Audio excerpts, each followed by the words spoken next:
السلام علیکم ورحمۃ اللہ وبرکاتہ۔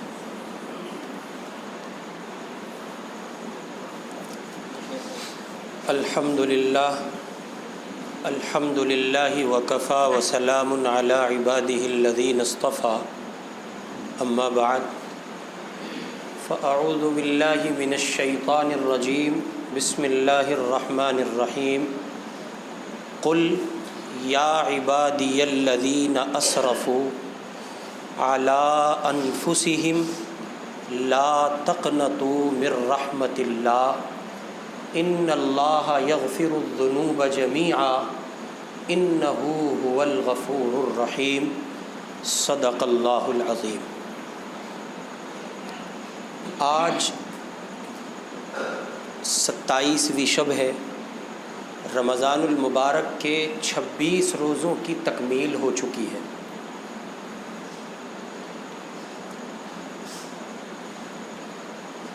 ہر بڑے شریف اور سخی کا یہ مزاج ہوتا ہے کہ وہ اپنے مزدوروں کو ان کی مزدوری کے وقت کے تمام سے پہلے، اس کے مکمل ہونے سے پہلے مزدوری دے دیا کرتا ہے۔ اللہ سے بڑا سخی کوئی نہیں، شرافت کے وہ پیدا کرنے والے ہیں، اور ان سے زیادہ عطا کون کر سکتا ہے۔ ہم نے 26 روزے گزار کر 27 تراویح پڑھ کر یقینی طور پر نہ وہ حق ادا کیا ہے جو ہم سے مطلوب تھا۔ حق تو کجا، ہم اس حق کی نقل بھی نہیں کر سکے، اور نقل تو کجا، ہم اس کی شباہت بھی پیدا نہیں کر سکے۔ اور اللہ بہت معاف کر دے کہ شباہت تو کجا، ہم اسے اپنے لیے شوق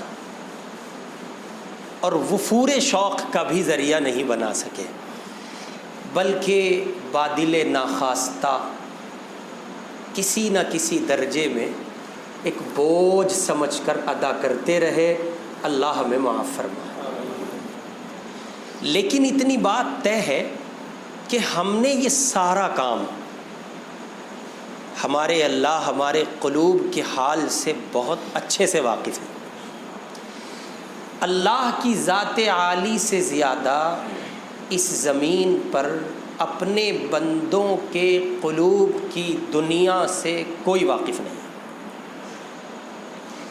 ہم کتنے بھی بڑے پاپی اور گنہگار سہی، ہم نے یہ کام بوجھ سمجھ کر کیا یا شوق وفور شوق میں کیا، جس پہلو سے جس شکل پر کیا، یہ طے ہے کہ اللہ کے لیے کیا گیا ہے۔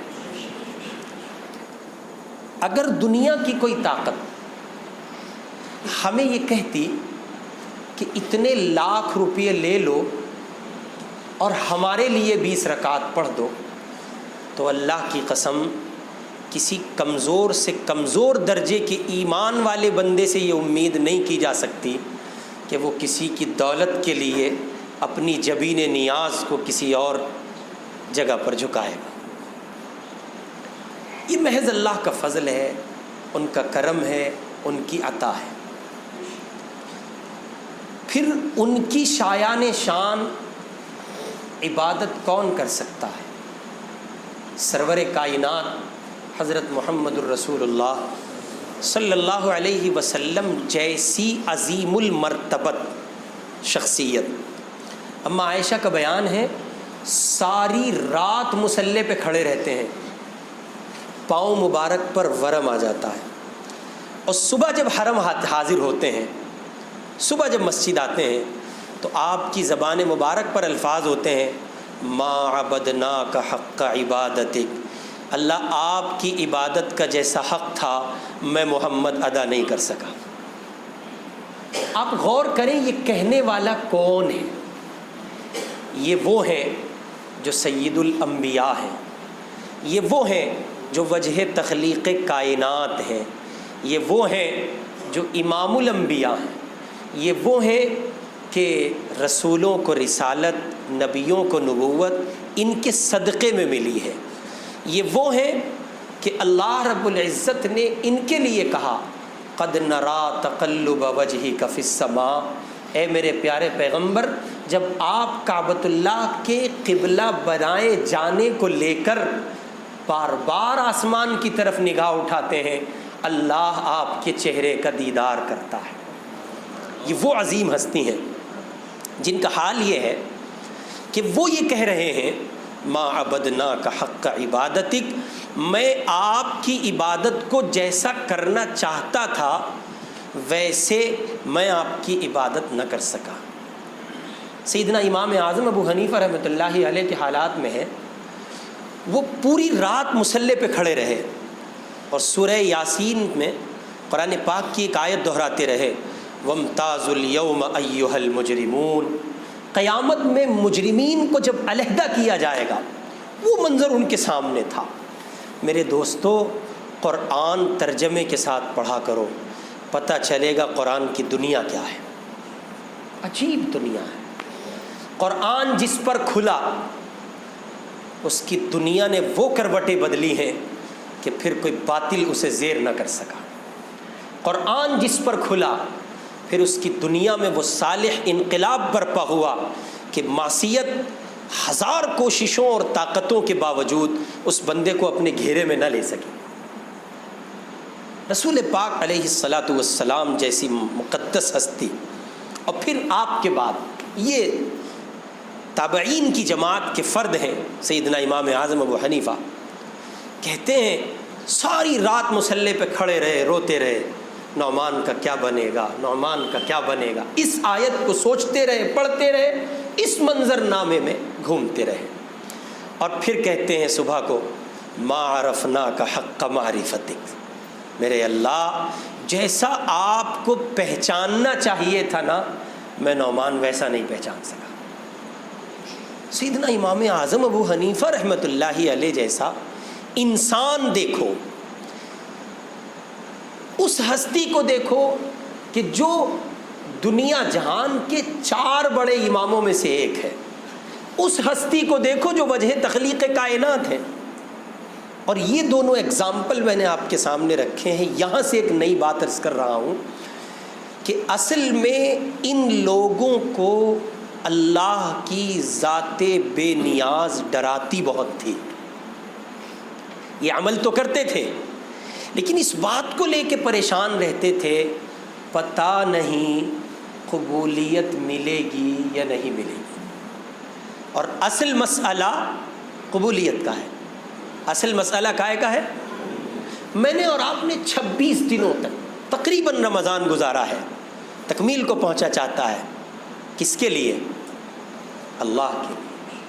یہ اتنا لمبا لمبا قیام، کہیں 2 سپارے، کہیں 3 سپارے، کہیں 2.5 سپارے، کہیں 3.5 سپارے، جی جیسا جس کا موقع رہا، جی پاؤں بدل رہے ہیں، کبھی یوں ہیں کبھی یوں ہیں، جی کسی کو کمر میں درد ہے، کسی کی شوگر بڑھی ہوئی ہے، کوئی اپنے عوارض کی بنیاد پر ٹوٹا ہوا ہے لیکن کھڑا ہے، کسی کو اس کا ضعف کھڑا نہیں رہنے دیتا ہے، بڑھاپا ہے پھر بھی کھڑا ہے، سمجھ میں بھی نہیں آ رہا ہے پھر بھی کھڑا ہے، کروٹیں بدل رہا ہے، پاؤں بدل رہا ہے، اٹھتے بیٹھتے انگڑائیاں لے رہا ہے، کراہ رہا ہے، کس کی خاطر؟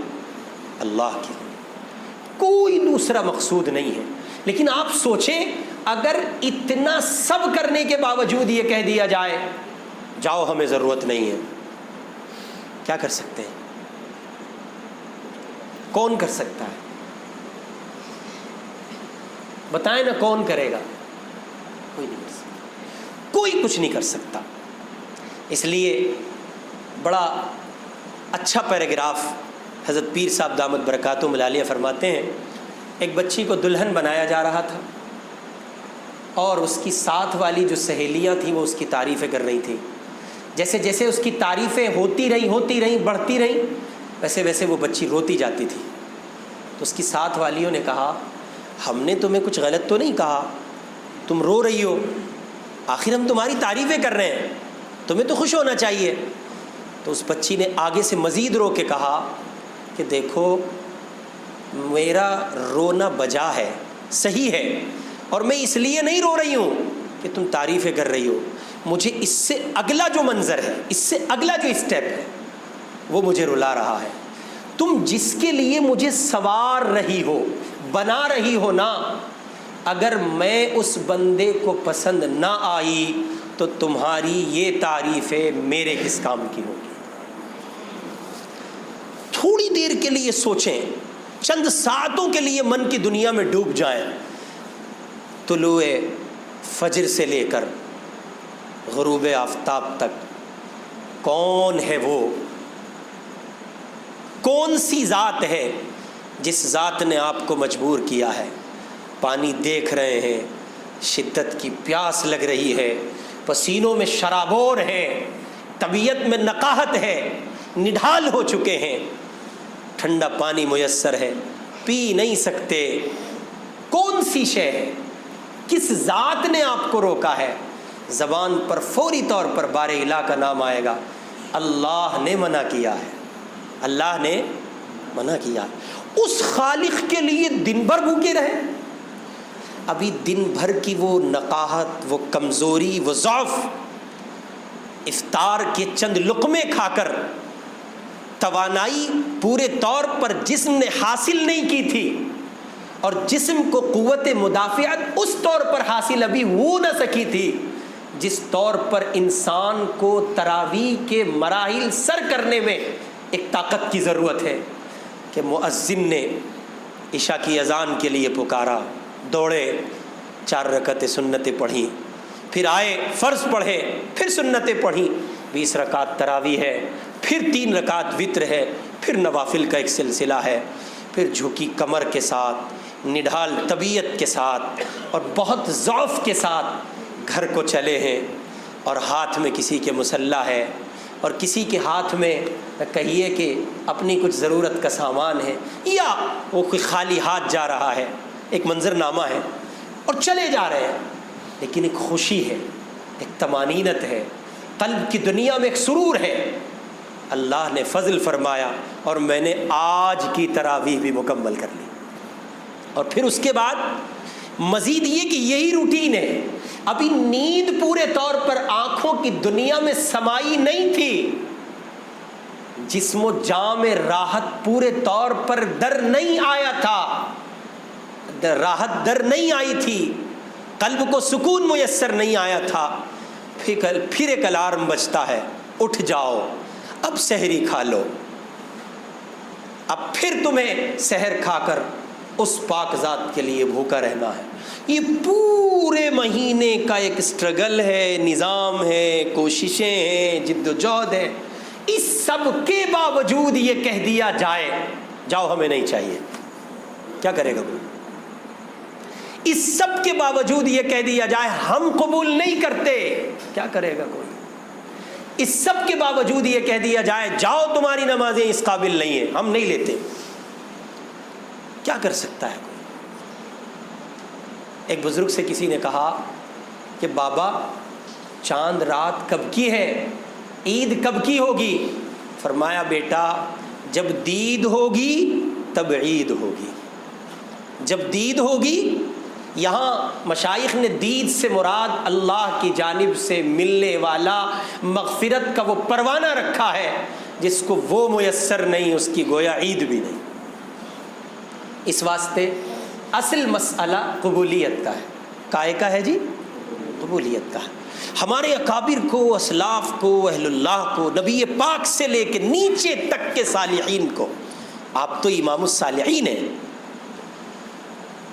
تمام لوگوں کو اگر کسی شے نے ڈرایا ہے تو وہ اللہ کی ذات بے نیاز نے ڈرایا ہے۔ آپ غور کریں، سیدنا حذیفہ ابن الیمان رضی اللہ تعالیٰ عنہ حضور کے صحابی ہیں، رازدار ہیں، اللہ کے نبی نے ان کو یہ بتایا تھا مدینے میں منافقین کون کون ہیں۔ ذرا توجہ کریں، آپ بہت یکسوئی کے ساتھ گفتگو سنیں۔ حضور نے فرمایا، حضرت حذیفہ کو بتایا تھا مدینے میں منافق کون ہے، ان کو معلوم تھا، اور آپ چونکہ رازدار رسول تھے تو کسی اور کو یہ بات معلوم نہیں تھی۔ دور عمر جب آیا ہے، ذرا دل کے کانوں سے سنیں، دور عمر جب آیا ہے تو حضرت عمر باوجود خلیفہ ہونے کے چل کر حذیفہ کے یہاں آئے ہیں، حضرت حذیفہ ابن الیمان کے یہاں، اور آ کے حذیفہ ابن الیمان رضی اللہ تعالی عنہ سے کہا، حذیفہ دیکھو میں اس لیے ہرگز نہیں آیا ہوں کہ میں تم سے یہ پوچھوں کہ اللہ کے محبوب نے جن منافقوں کے نام تمہیں بتائے تھے وہ کون کون ہیں، میں عمر قسمیہ کہتا ہوں، میں اس لیے نہیں آیا۔ پھر آپ کیوں آئے؟ کہ بس عمر اتنی بات جاننے آیا ہے، اس لسٹ میں کہیں عمر کا نام تو نہیں ہے۔ کچھ نہیں تھا، اللہ کی قسم عمر کی مغفرت میں کوئی شبہ نہیں ہے۔ لو کان بعدی نبی لکان عمر، محمد کے بعد باب نبوت کھلا ہوتا تو عمر ہوتے۔ قرآن کے 18 مقامات عمر کی منشا، عمر کی سوچ، عمر کی فکر، عمر کی زبان اور اللہ کا قرآن۔ مگر غور کریں کہ فاروق اعظم رضی اللہ تعالی عنہ، یہ کتنی بات ڈرا رہی ہے۔ وہ ایک مشہور قصہ ہے، اور انہیں معصوم بچوں کو بلکتے دیکھا، ان کا دور حکومت ہے۔ خادم نے کہا چلیں، فرمایا عمر ڈرتا ہے اس بات سے، ان کی آنکھوں میں آنسو تو دیکھے تھے، چہرے پہ مسکان دیکھے بغیر چلا جائے، اللہ کی ذات بے نیاز ڈراتی ہے۔ اب غور کریں، ہم ان کے نام لیوا ہیں، ایک یہ ہے کرتے تھے اور ایک ہم ہیں کرتے بھی نہیں اور۔ میرے بھائی اصل مسئلہ قبولیت کا ہے۔ ہمارے حضرت شیخ الہند مولانا محمود صاحب دیوبندی، اللہ کی پناہ، جب اس آدمی کا قد دیکھنے کی کوشش کرو گے نا تو ٹوپی گر جائے گی، اتنا بڑا آدمی ہے، لیکن مالٹا کی جیل میں قید ہیں۔ حضرت مدنی تشریف لاتے ہیں اور آ کے کہتے ہیں شیخ اللہ کا فضل ہو گیا، اللہ کا فضل ہو گیا۔ کیا ہوا؟ کل انگریز ہمارے لیے طے کر چکا ہے کہ وہ پھانسی دے گا، اور شیخ کل کا افطار تو رسول اللہ کے روزے پر دسترخوان پر ہوگا، حضور کے ساتھ ہوگا۔ ادھر شیخ مدنی نے یہ اطلاع دی ہے، ادھر مولانا محمود صاحب رحمۃ اللہ علیہ کی آنکھیں ٹپ ٹپ برس رہی، برس۔ کہنے والا کہتا ہے، لکھنے والا لکھتا ہے کہ شیخ مدنی کو یہ فکر لاحق ہوئی، اللہ میں نے ایسی کوئی بات تو حضرت کو نہیں کہی جس کی وجہ سے حضرت کا یہ حال ہو۔ تو شیخ الہند رحمۃ اللہ علیہ باوجود اس کے اتنے بڑے آدمی ہیں، حضرت مدنی نے کہا حضرت میں نے ایسی کوئی بات کہی ہو جس سے تکلیف پہنچی ہو، معاف کیجئے گا۔ تو شیخ الہند نے رو کے کہا، فرمایا حسین احمد تم نے ایسی کوئی بات نہیں کہی کہ جس کی وجہ سے میں رو رہا ہوں، مجھے تو اللہ کی ذات بے نیاز رلا رہی ہے۔ حسین وہ کبھی کبھی جان بھی لے لیتا ہے اور قبول بھی نہیں کرتا، اسے کسی کی ضرورت نہیں ہے۔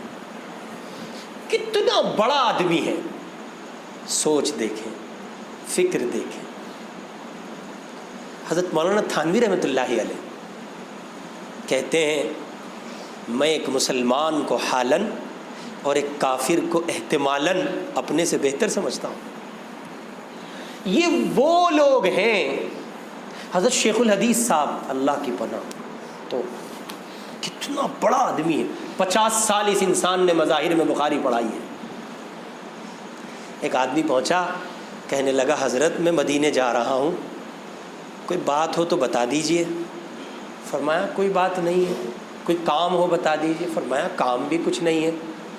کہا حضرت کچھ کہنا ہو بتا دیجئے۔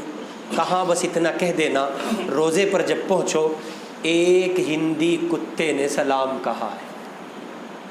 کتنے بڑے لوگ ہیں، تواضع کا عالم دیکھیں آپ۔ اصل میں ان کے سامنے جو مرحلہ رہتا تھا نا وہ یہ تھا کہ ہم ہزار کچھ کر لیں، اللہ کی شایان نشان نہیں کر سکتے۔ وہاں اگر بات منوائی جا سکتی ہے تو اس کا راستہ ایک ہے، اس کا راستہ ایک ہے، اور وہ ہے عرض و نیاز کا راستہ۔ جبین نیاز جھکائی جائے عرض و نیاز کی گہار لگائی جائے اور مالک سے کہا جائے تو نے قرآن کا حصہ بنایا ہے، قل یا عبادی. ہمارے حضرت حکیم اختر صاحب کہتے تھے یا عبادی الذین، یہ جو یا ہے نا یہ یائے نسبتی ہے، یہ یائے نسبتی ہے. اے میرے پیارے پیغمبر آپ میرے ان بندوں سے کہہ دیجئے. اللہ یہاں کہہ سکتے تھے قل یا عباد الذین اسرفوا، اے میرے پیارے پیغمبر آپ بندوں سے کہہ دیجئے. بات ادھوری رہ جاتی، محبت کا اظہار نہ ہوتا، چاہت کا اعلان نہ ہوتا.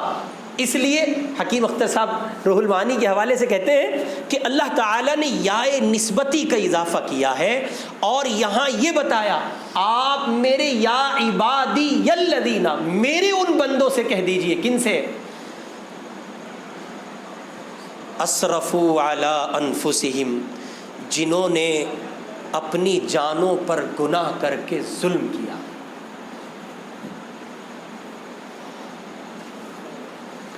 جنہوں نے اپنی جانوں پر گناہ کر کے ظلم کیا ہے، ظلم، وہ میرے بندے. ان سے آپ یہ کہہ دیں لا تقنطوا من رحمت اللہ. میرے کن بندوں سے کہہ دیں؟ جنہوں نے اپنی جانوں پر گناہ کر کے ظلم کیا ہے. میرے ان بندوں سے آپ کہہ دیں لا تقنطوا من رحمت اللہ، اللہ کی رحمت سے نا امید نہ ہو. آپ کتنے ہی بڑے پاپی کیوں نہ ہوں، کتنے ہی بڑے مجرم کیوں نہیں، لیکن آپ کو رحمت خداوندی سے مایوس نہیں ہونا ہے. اس لیے بہت پہلے میں ایک جملہ عرض کیا کرتا تھا، اکثر کہا کرتا تھا کہ ہمیں جو ہے نادم ہونا ہے، ہمیں نادم ہونا ہے، نا امید نہیں ہونا ہے. نادم تو ہونا ہے لیکن نا امید نہیں ہونا. اس کی رحمت سے آس لگائے رکھنا ہے، امید لگائے رکھنا ہے. ایک صحابی آئے حضور کی خدمت میں، کتنا پیارا تحفہ دے گئے. آ کے کہنے لگے یا رسول اللہ حساب کون لے گا؟ سادہ سمپل سا کوشچن ہے اور حضور کا سادہ سا جواب. یا رسول اللہ حساب کون لے گا؟ فرمایا اللہ لیں گے. صحابی نے کہا پھر تو کام بن گیا، پھر تو کام بن گیا. حضور نے فرمایا کیسے؟ کہ یا رسول اللہ کریم تو کرم بانٹتا ہے، وہ پکڑ نہیں کرتا. رسول پاک صلی اللہ علیہ وسلم کے صحابہ ایک ایک بات حضور سے نوٹ کرتے، پوچھتے، اسے نوٹ کرتے، اور امت کے لیے اس میں ایسی ڈھارس کا سامان ہوتا کہ ایسے ٹوٹے ہوئے لوگ جن کے بچنے کی کوئی شکل کوئی راہ نہ ہوتی، ان کے لیے تسلی کا سامان ہوتا. چنانچہ آپ غور کریں حضور پاک علیہ الصلاۃ والسلام کے صحابہ میں، حضور کے دیوانوں میں متعدد صحابہ کرام رضوان اللہ علیہم اجمعین آپ کی خدمت میں آتے، مسائل پوچھتے اور سوالات کو اس انداز پر رکھتے کہ ان کے ایک سوال کے نتیجے میں امت کے عام بندوں کے ہزاروں مسائل کا حل ہو جاتا. باہر کے بات دوسری طرف چلی گئی. میں عرض کر رہا تھا لا تقنطوا من رحمت اللہ، اللہ کی رحمت سے مایوس نہیں ہونا ہے. شب قدر کی ممکنہ راتوں میں سے ایک امکانی رات ہے، 27ویں شب ہے. محدثین کی ایک بڑی جماعت کا اس پر اتفاق ہے کہ ایسا ہوتا ہے کہ اللہ پاک 27ویں شب میں شب قدر میسر فرماتے ہیں. طے نہیں ہے، ضروری نہیں ہے، ایک جماعت کا خیال ہے. ممکن ہے کہ ہو آج، ممکن ہے کہ گزر چکی ہو. اور اللہ کا کرم دیکھیں آپ، اس کا رحم دیکھیں، اس کی عطا دیکھیں. غروب آفتاب سے رات کی شروعات کی، مغرب پڑھوائی رات میں، عشاء پڑھوائی رات میں، تراویح پڑھوائی رات میں، وتر پڑھوائے رات میں. اب اگر کوئی چاہے رات میں اختیاری طور پر اٹھے رب سے مانگے تو بھی شب قدر مل گئی. اور اگر نہیں اٹھا نہیں مانگا تو بھی شب قدر مل گئی۔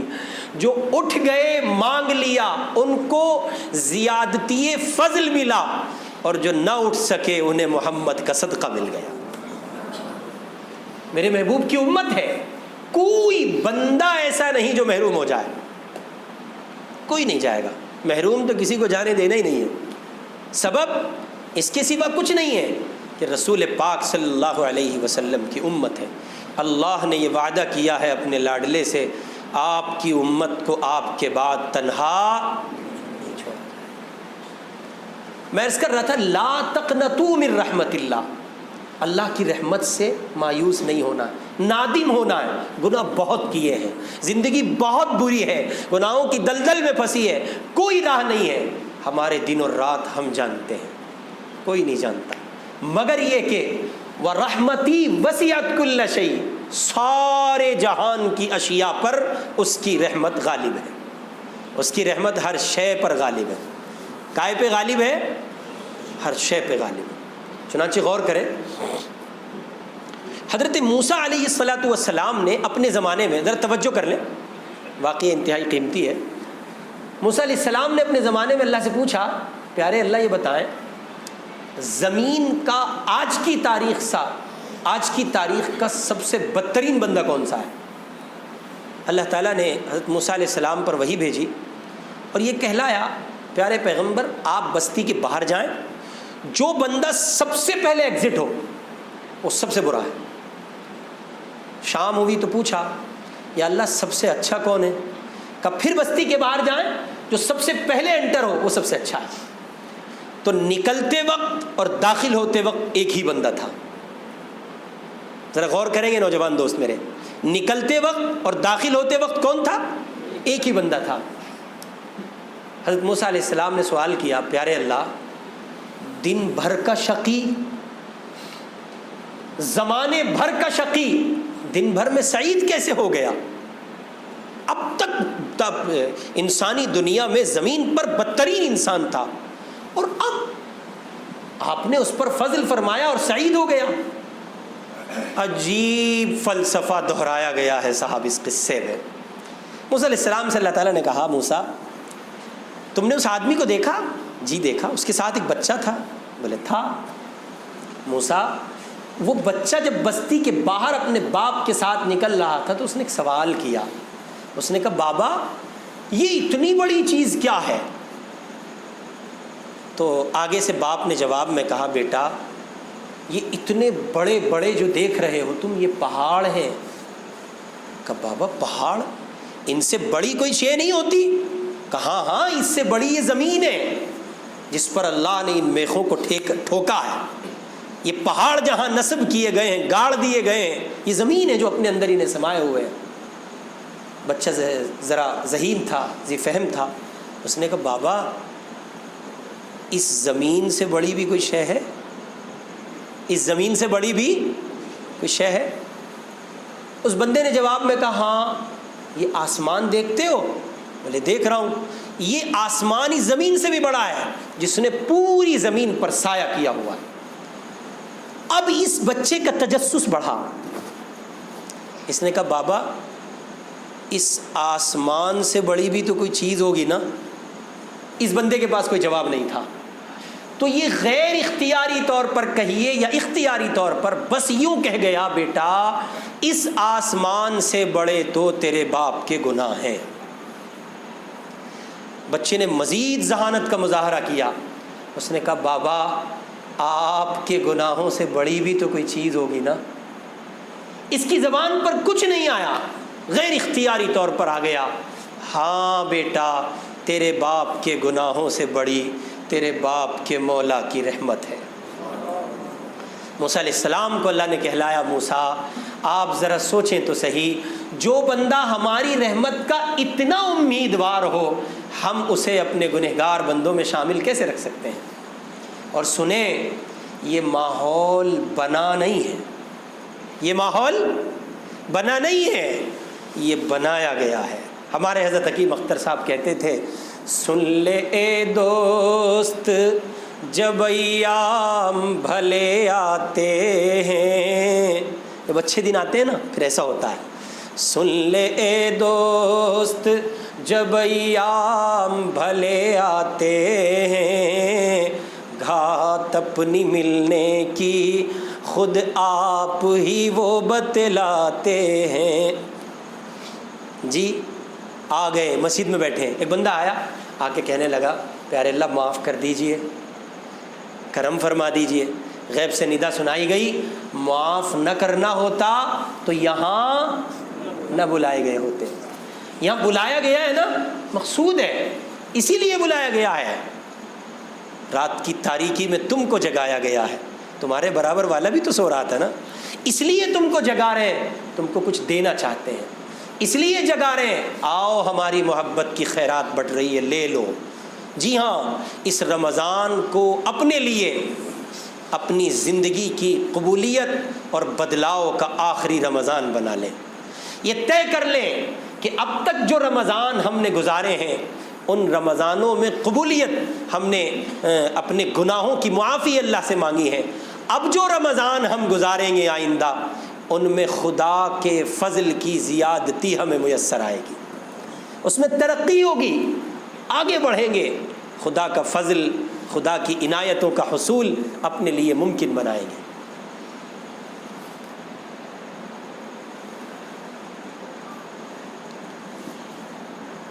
اس بات کی کوشش کر لیں اور یہاں یہ عہد کریں، یہ عزم کر لیں، یہ ارادہ کر لیں کہ بس اب گناہوں کی اور معصیت کی دنیا کو پورے طور پر ٹھکرا کر اس بات کو طے کرنا ہے کہ اب معصیت کی قریب کسی صورت نہیں جائے گی.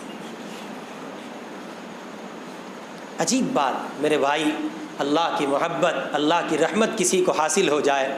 عجیب، ہمارے حضرت حکیم اختر صاحب کہتے تھے کتنی تسکین ہے وابستہ تیرے نام کے ساتھ، کتنی تسکین ہے، سکون، کتنی تسکین ہے وابستہ تیرے نام کے ساتھ، نیند کانٹوں پہ بھی آ جاتی ہے آرام کے ساتھ.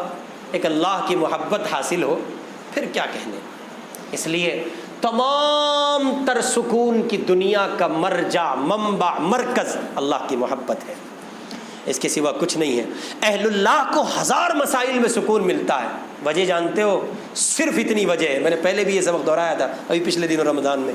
اس کے سوا کوئی وجہ نہیں ہوتی ہے، بس ایک وجہ ہوتی ہے، ان کی نگاہ خالق پر ہوتی ہے، اور ہمیں اور آپ کو بدسکونی حاصل ہوتی ہے، اس کی وجہ یہ کہ ہماری نگاہ مخلوق پر ہوتی ہے. بس اسی کو ملے گا جہاں میں سکون، بس اسی کو ملے گا جہاں میں سکون، اپنے مولا کا جو باوفا ہو گیا. جو اللہ کا باوفا بندہ ہے اس کو سکون ملے گا. اس لیے اس مجلس میں یہ طے کر لیں، گناہوں بھری دنیا چھوڑیں گے، بدلیں گے، نہیں کریں گے.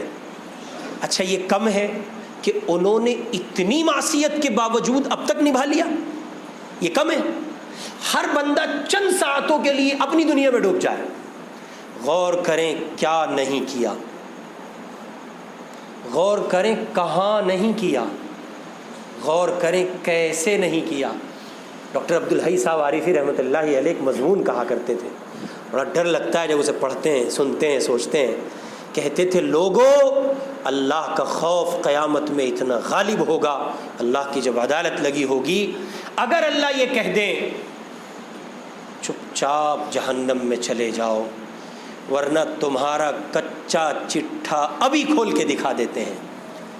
حضرت ڈاکٹر صاحب کہتے تھے آدمی پر ایسا خوف غالب ہوگا، آدمی خاموشی سے جہنم جانا گوارا کرے گا، اپنا نامہ اعمال کھلنا گوارا نہیں کرے گا. جانتے ہیں کیوں؟ اس لیے کہ ماں بھی ہوگی، بہن بھی ہوگی، بھائی بھی ہوں گے، بیٹے بھی ہوں گے، شیخ بھی ہوگا، مرید بھی ہوں گے، ٹیچر بھی ہوں گے، اسٹوڈنٹس بھی ہوں گے، دوست بھی ہوں گے، دنیا جہان والے ہوں گے، اور ان سب سے بڑھ کے محمد الرسول اللہ بھی ہوں گے. کیا بنے گا؟ کیا بنے گا؟ غور کریں نا کیا بنے گا، قبل اس کے کہ یہ ظاہر کی آنکھیں بند ہو جائیں، من کی آنکھیں کھول لیں اور اپنی دنیا میں ایک صالح انقلاب برپا کریں۔ کب تک اس دنیا کے پیچھے؟ کب تک اس معصیت بھری دنیا کے پیچھے؟ کب تک؟ مجھ سے بہت سارے نوجوان دوست کہتے ہیں چاہ کر نہیں چھوڑ پاتے۔ کون کہتا ہے نہیں چھوڑ پاتے؟ چھوڑ سکتے ہو، بہت آسان ہے، بہت آسان، بہت آسان ہے۔ جو ساری رات مصلی پہ کھڑے رہ کر اللہ کا نام عشاء سے لے کے فجر تک پڑھتے تھے، ان کو وہی چسکا تھا نام محمد، نام خدا میں، وہی لذت ملتی تھی نام خدا میں جو مجھے اور آپ کو فیس بک میں ملتی ہے۔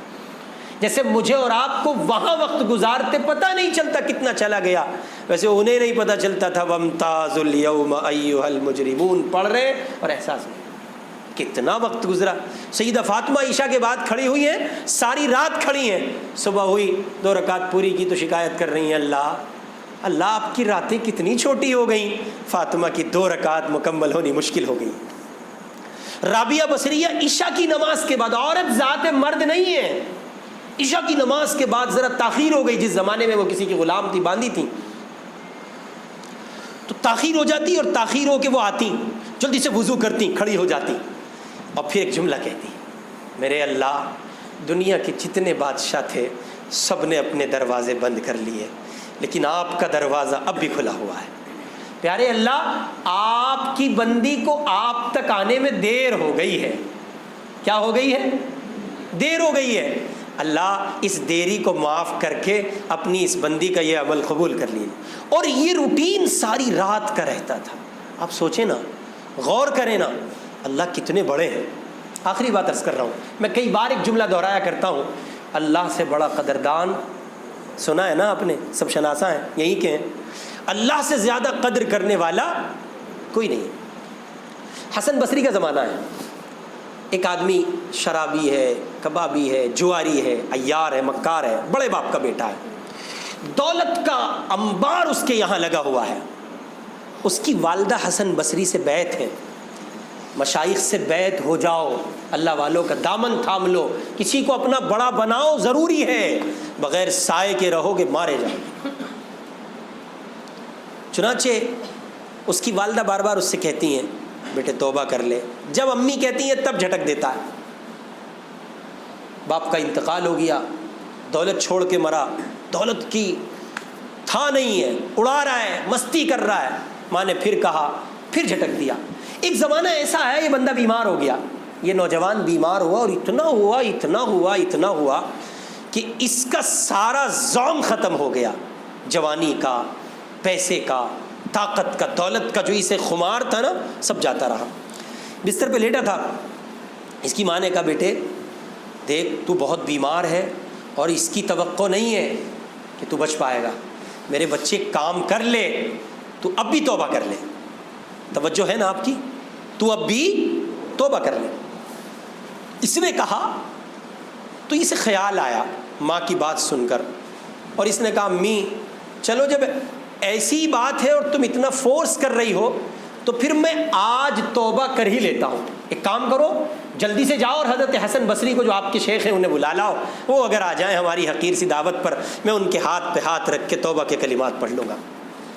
میرا وہ شعر ذہن میں رکھنا جو میں نے بتایا تھا، سن لے اے دوست جب ایام بھلے آتے ہیں، گھات اپنے ملنے کی خود آپ ہی وہ بتلاتے ہیں۔ راستے بنتے ہیں، راستے بنتے ہیں۔ چنانچہ نتیجہ یہ نکلا کہ یہ حسن بصری کو بلانے گئی تو حضرت نے فرمایا بڑی مائی، آپا جان، بوڑھی اماں، ذرا سنیں، آپ کے بچے کو میں توبہ کے کلمات پڑھانے آپ کے گھر اگر گیا تو یہاں طلبہ بیٹھے ہیں حدیث کے، ان کا نقصان ہو جائے گا، میں اس وقت نہیں آ سکتا، آپ تھوڑا انتظار کریں، میں آتا ہوں۔ ماں چلی گئی نڈھال قدموں کے ساتھ، لڑکھڑاتے قدموں کے ساتھ، نڈھال جسم کے ساتھ، پیرانہ سالی میں ضعف و نقاہت ساتھ لیے یہ ماں روا دوا ہیں اپنے مکان کی طرف۔ اس کا بیٹا بے یار و مددگار، جوانی کو خیر بات کہنے کے قریب ہے، چارپائی پہ لیٹا ہے۔ ماں گئی، ماں ہوتی ہے، ماں چہرہ دیکھ کے برداشت نہ کر سکی, دور سے رو پڑی.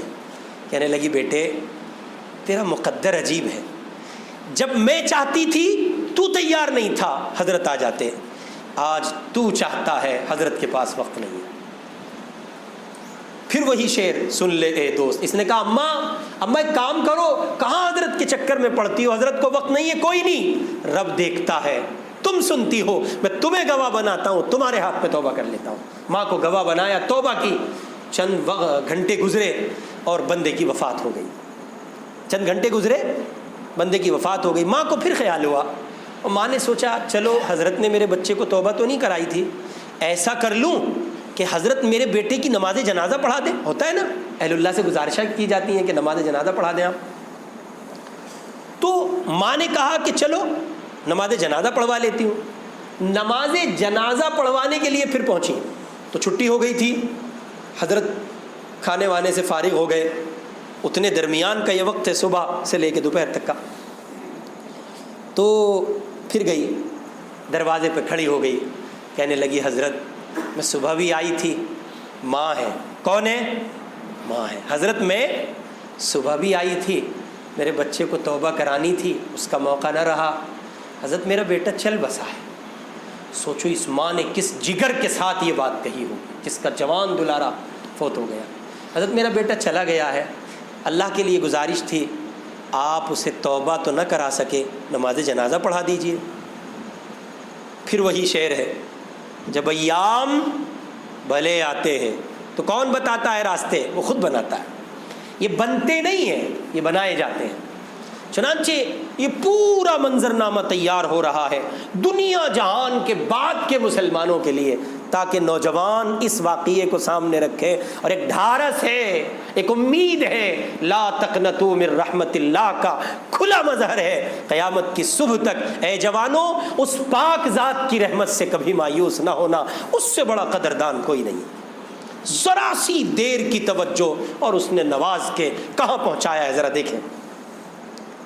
حضرت نے کہا مائی میں چلتا ضرور, لیکن ہوا یہ ہے کہ میں صبح سے گیا ہوا تھا, بھوکا تھا, پڑھا رہا تھا, آیا کھانا کھایا, اور اب کھانا کھا کے میں قیلولے کے لیے لیٹنا چاہتا ہوں, آرام کر رہا ہوں, اب مجھے آرام کرنا ہے.